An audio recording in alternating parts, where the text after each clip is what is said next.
High guys, welcome to my channel. আশা করি তোমরা সবাই খুব ভালো আছো। তো আগের ভিডিওতে আমি জিওটেকটনিক্স অ্যান্ড জিওমরফোলজি কোর্সটার যে সাজেশন সেটা দিয়ে দিয়েছি, আর তার সাথে কিছু টিপসও শেয়ার করেছিলাম তোমাদের সাথে। তো দুটো টিপস দিতে আমি ভুলে গেছিলাম, তো সেটা আমি প্রথমেই বলে দিচ্ছি আজকের ভিডিওতে, যদি পরে ভুলে যাই সেই জন্য। তো প্রথমটা হচ্ছে, দুটো জিনিস যেটা বলতে ভুলে গেছিলাম সেটা হচ্ছে যে তোমরা আরবিউর এসএলএমে যে কোশ্চেনগুলো দেওয়া থাকে, অ্যাসেসমেন্টের যে কোশ্চেনগুলো, মানে আরবিউ এসএলএমে যে অ্যাসেসমেন্ট কোশ্চেন দেওয়া থাকে সেগুলোও কিন্তু খুব ভালোভাবে রেডি করে যাবে। আর যেটা বলার ছিল যে আরবিউর এসএলএমটাও কিন্তু তোমরা খুব ভালোভাবে পড়ে যাবে। তোমরা হয়তো অনেকে বই থেকেই পুরোটা কন্টিনিউ করছো, পুরো পড়াটা পড়ছো, কিন্তু আরবিউর যে এসএলএমটা সেটাও কিন্তু একবার দেখে যাবে যে ওখানে কি কি টপিক দেওয়া রয়েছে সেই সম্পর্কেও কিন্তু একটা ধারণা তোমাদের থাকা দরকার। কারণ অনেক সময় দেখা যায় যে আরবিউর যে এসএলএমটা রয়েছে সেখান থেকেও ডাইরেক্ট কোশ্চেন চলে আসে, আর অনেক সময় দেখবে যে সিলেবাসেও সেই পার্টটা হয়তো থাকে না, বাট এসএলএমে যেহেতু রয়েছে সেই জন্য কোশ্চেন কিন্তু ডাইরেক্ট চলে আসে। তো এই দুটো জিনিস কিন্তু তোমরা একটু খেয়াল রাখবে। আর আজকে যে কোর্সটা নিয়ে সাজেশন দেব সেটা হচ্ছে হাইড্রোলজি অ্যান্ড ওসিওনোগ্রাফি। তো তোমরা খাতা পেন নিয়ে বসো, কারণ আমি কোশ্চেনগুলো একদম রেডি করে তো তোমাদের বলছি না, আমি সিলেবাস ওয়াইজই আমার যেগুলো ইম্পর্টেন্ট মনে হচ্ছে সেগুলো তোমাদেরকে বলে দিচ্ছি। তো তোমরা নোট ডাউন করে রাখলে তোমাদের বেশি সুবিধা হবে।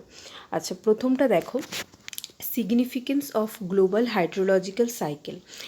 এইটাই কিন্তু একটা মোস্ট ইম্পর্টেন্ট কোশ্চেন, যে গ্লোবাল হাইড্রোলজিক্যাল সাইকেলের যে গুরুত্বটা সেইটা তোমাদের কোশ্চেন আসতে পারে, significance of global hydrological cycle.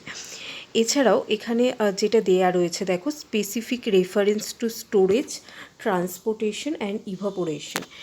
কিভাবে গ্লোবাল হাইড্রোলজিক্যাল সাইকেলের মাধ্যমে আমাদের ওয়াটার স্টোরেজ হচ্ছে, ট্রান্সপোর্টেশন হচ্ছে, মানে এক জায়গা থেকে আরেক জায়গায় স্থানান্তরণ হচ্ছে, এবং ইভাপোরেশন এই হাইড্রোলজিক্যাল প্রসেসে কিভাবে সাহায্য করছে সেই সম্পর্কে কিন্তু তোমাদের এক একটা টপিক থেকে এক একটা কোশ্চেন আসার সম্ভাবনা রয়েছে। তো স্টোরেজ থেকে, অর্থাৎ কোন কোন জায়গায় কত সময় পর্যন্ত স্টোরেজ রয়েছে জলের, অর্থাৎ সাগর, মহাসাগর, খাল, বিল, নদী, নালা, এই সমস্ত জায়গায় বৃষ্টির জল কত দিন পর্যন্ত স্টোরেজ রয়েছে, কিভাবে স্টোরেজ হয় সেই সম্পর্কে কোনো কোশ্চেন তোমাদের দিতে পারে। এছাড়াও ট্রান্সপোর্টেশন, অর্থাৎ কিভাবে এক জায়গা থেকে এক জায়গায় জল স্থানান্তর হচ্ছে, অর্থাৎ যে গ্লোবাল হাইড্রোলজিক্যাল সাইকেলের যে পুরো প্রসেসটা, মানে বৃষ্টি হওয়ার পর সেই জল কিভাবে মহাসাগর থেকে সাগরে বা নদীতে প্রবাহিত হচ্ছে, বা সেটা কিভাবে গ্রাউন্ড ফ্লোয়ের মাধ্যমে, চ্যানেল ফ্লোয়ের মাধ্যমে, তোমরা নিশ্চয়ই জানো ফ্লো অনেক ধরনের হয়, চ্যানেল ফ্লো, বেস ফ্লো, তো এই ফ্লোগুলো সম্পর্কে তোমরা একটু জেনে যাবে। তো এই ট্রান্সপোর্টেশন প্রসেসটা পুরোটা কিন্তু কোশ্চেন আসার সম্ভাবনা আছে, সেটা সম্পর্কে তোমরা পড়ে যাবে। আর ইভাপোরেশন, এই ইভাপোরেশনটা এর সাথেই কিন্তু লিঙ্কেজ টপিক হলেও এখান থেকে কিন্তু ইন্ডিভিজুয়াল কোশ্চেন আসে, যেরকম ইভাপোরেশনের প্রসেস কিভাবে হয়, ইভাপোরেশনের শর্ত, এই ধরনের কোশ্চেন আসতে পারে। তো ইভাপোরেশনটা একটা ইন্ডিভিজুয়াল টপিক হিসেবে কিন্তু তোমরা রেডি করে যাবে। আচ্ছা, এবার নেক্সট দেখো, নেক্সট এই কোশ্চেনটা খুব বেশি ইম্পর্টেন্ট কোশ্চেন, যে drainage basin as a hydrological unit. এই কোশ্চেনটাই কিন্তু অনেক সময় 10 নম্বরেরও কোশ্চেন দিতে পারে, আবার 5 বা 7 নম্বরেরও দিতে পারে। তো এটা ড্রয়িংটাও তোমরা খুব ভালোভাবে করে যাবে। তো জলচক্রের একক রূপে যে নদী অববাহিকা, তার যে গুরুত্ব বা সেটাকে ব্যাখ্যা, এই ধরনের কোশ্চেন কিন্তু আসতে পারে। আর রান অফ সাইকেলের যে পর্যায়গুলো রয়েছে, হয়তো বিজ্ঞানী হয়তো যে পর্যায়গুলো সম্পর্কে বলেছেন সেই পর্যায়গুলো পড়তে পারে। তো রান অফ সাইকেলটাও তোমরা শর্ট কোশ্চেন হিসেবেও দেখে যেতে পারো, 2 নাম্বার কি 4 নাম্বারের কোশ্চেন হিসেবে। আশা করছি 2 বা 4 নাম্বারের কোশ্চেন হিসেবেই এটা পড়বে। আচ্ছা, এবার নেক্সট দেখো, যেটা রয়েছে গ্রাউন্ড ওয়াটার হাইড্রোলজি, এর কম্পোনেন্টস, ফ্যাক্টর অ্যান্ড স্টোরেজ। কম্পোনেন্টগুলো পড়ে যাবে, ফ্যাক্টরটা পড়ে যাবে, স্টোরেজটা পড়ে যাবে, অ্যাকুইফারের যে শ্রেণীবিভাগ, কত ধরনের অ্যাকুইফার হয় সেগুলো পড়ে যাবে। আচ্ছা, গ্রাউন্ড ওয়াটারের যে স্তরগুলো, ভাদর স্তর, তারপর তোমাদের আরও যে সমস্ত স্তরগুলো রয়েছে সেই স্তরগুলো সম্পর্কে পড়ে যাবে। আর এখান থেকে কিছু ডিফারেন্সও দিতে পারে, সেইগুলো একটু পড়ে যাবে। আচ্ছা, নেক্সট দেখো অ্যাপ্লাইড হাইড্রোলজি। দেখো এই অ্যাপ্লাইড হাইড্রোলজির যে পার্টটা রয়েছে এটা কিন্তু তোমরা শুধুমাত্র আরবিও এসএলএমেই পাবে, কারণ এই পার্টটা খুব কম বইয়েতেই তোমরা পাবে, তো এটা বেশিরভাগ বইয়েতে থাকে না। তো এইটা কমপ্লিটলি তোমরা এসএলএমের উপরেই তোমাদেরকে নির্ভর করতে হবে। আর এসএলএমে এই পার্টটা খুব ভালোভাবে দেওয়াও রয়েছে, এখান থেকে ডাইরেক্ট কোশ্চেন আসে, আবার মাঝে মাঝে একটু ট্রিকি কোশ্চেন আসে, বাট ওভারঅল তোমরা যদি কনসেপ্টটা পড়ে যাও তাহলে তোমরা লিখতে পারবে।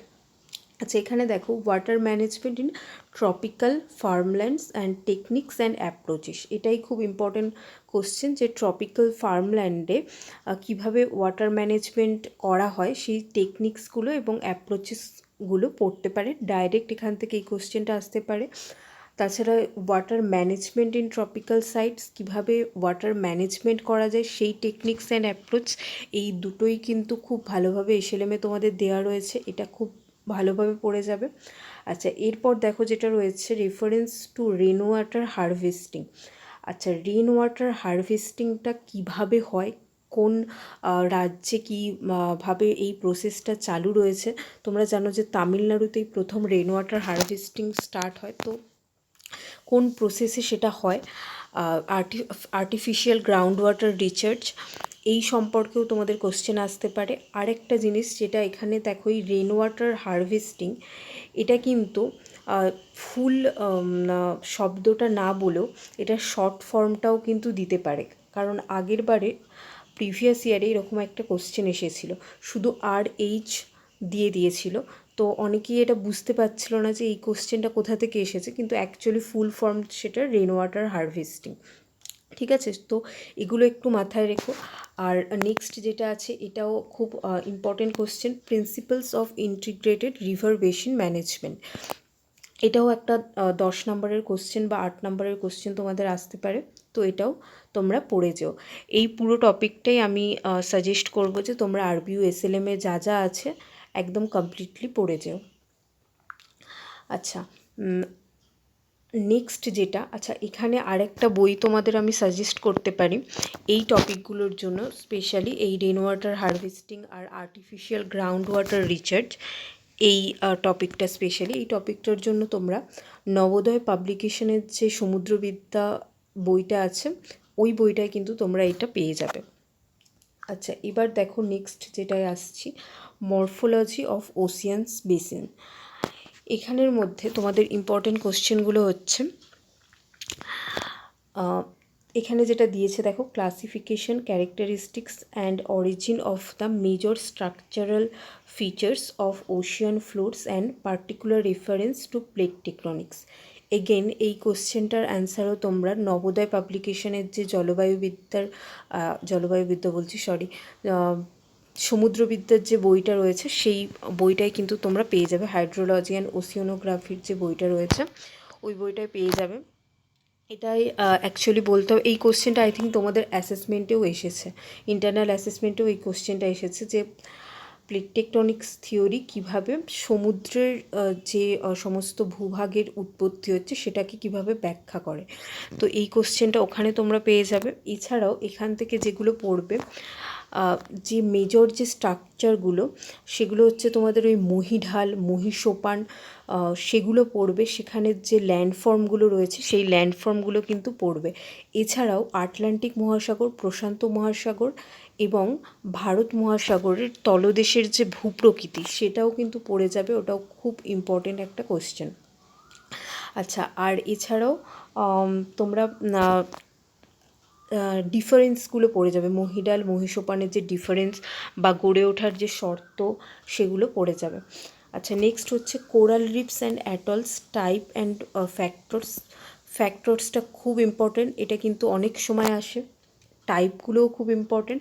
আর theory of formation ocean theory of formation, এখানে কোরালের যে থিওরি, ফর্মেশন যে থিওরি সেটাও পড়বে। আর ওসিয়ান ক্যানিয়ন, যেটা হচ্ছে তোমাদের সামুদ্রিক ক্যানিয়নের যে থিওরি, গিরিখাত ক্যানিয়নের যে থিওরি, অরিজিন থিওরি, সেটাও কিন্তু পড়ে রাখবে। কারণ এই কোশ্চেনটা কিন্তু এখনও পর্যন্ত আগের সেমিস্টারের এক্সামেতেও আসেনি, তোমাদের অ্যাসেসমেন্টেও আসেনি। তো এটা কিন্তু খুব ইম্পর্টেন্ট, এটা আসার সম্ভাবনা রয়েছে। আচ্ছা, নেক্সট হচ্ছে দেখো ENSO and its impact on global hydrological cycle. এই কোশ্চেনটা ডাইরেক্ট আসে পরীক্ষায়, যে ইএনএসওর গ্লোবাল হাইড্রোলজিক্যাল সাইকেলের উপর কীভাবে প্রভাব ফেলে, ইএনএসওর প্রভাবটা কী, সেই গুরুত্বটা কী, সেই সম্পর্কে একটা কোশ্চেন আসে এখান থেকে, কিন্তু এই কোশ্চেনটা ডাইরেক্ট আসে। আচ্ছা, এবার নেক্সট দেখা যাক। নেক্সট রয়েছে লাস্ট আমাদের যে ইউনিটটা, ocean water and its uses. এখানে দেখো waves, tides and currents, theory of formation, genetic classification. আচ্ছা, টাইডসের যে থিওরিগুলো, যে জোয়ার ভাটার উৎপত্তির যে মতবাদ, সেই মতবাদগুলো পড়ে যাবে। ওটা আই থিঙ্ক 3-4টের মতো মতবাদ রয়েছে, যে কোনো একটা মতবাদও তোমাদের লিখতে বলতে পারে, বা যে কোনো দুটো মতবাদ তোমাদের লিখতে বলতে পারে। তো থিওরিজটাও খুব ইম্পর্টেন্ট, থিওরিটা অবশ্যই পড়ে যাবে। আর এখানে হচ্ছে যে ওয়েভের যে ক্লাসিফিকেশন, কত ধরনের সমুদ্র তরঙ্গ হয়, বা সমুদ্র তরঙ্গ কীভাবে সৃষ্টি হয়, এগুলো পড়ে যাবে। আচ্ছা, sea level changes, causes and impact, এটাও একটা ডাইরেক্ট কোশ্চেন, এটাও রেডি করে যাবে। আর তারপরেরটা দেখো, ocean as resource, importance of EEZ and CRZ. আচ্ছা, ইকোনমিক্যাল জোন যেটা আর সিআরজেড, এই দুটো সম্পর্কেই তোমরা টিকা হিসেবে পড়ে যাবে। আর এর ম্যানেজমেন্ট সম্পর্কে পড়ে যাবে। আর ওসিয়ান অ্যাজ এ রিসোর্স, এই কোশ্চেনটাও ডাইরেক্ট এসেছিলো আগের সেমিস্টারে, যে why we call Ocean as a resource, Ocean থেকে রিসোর্স হিসেবে আমরা কি কি পেতে পারি, তার গুরুত্ব কতটা, সেই সম্পর্কেও একটা কোশ্চেন আসে এখানে। তো এই কোশ্চেনগুলো মোটামুটি কমন কোশ্চেন, যেগুলো আসার সম্ভাবনা রয়েছে। তো এগুলো তোমরা একটু দেখে যেও। আর যেটা আমি আগের ভিডিওতেই বলেছিলাম, যে কোনো কিছুই 100% গ্যারেন্টেড নয়। অবশ্যই কিন্তু তোমরা ভালোভাবে কনসেপ্টগুলো ক্লিয়ার করে যেও, ভালোভাবে সমস্ত যে সিলেবাসে যা যা সাব পয়েন্ট আছে, একটা পয়েন্টও কিন্তু মিস করবে না। সব পয়েন্টগুলো কিছুটা অন্তত কনসেপ্ট বুঝে যাওয়ার চেষ্টা করবে। আর এই সাজেশনটা আশা করছি ফলো করলে তোমরা বেটার রেজাল্ট করতে পারবে।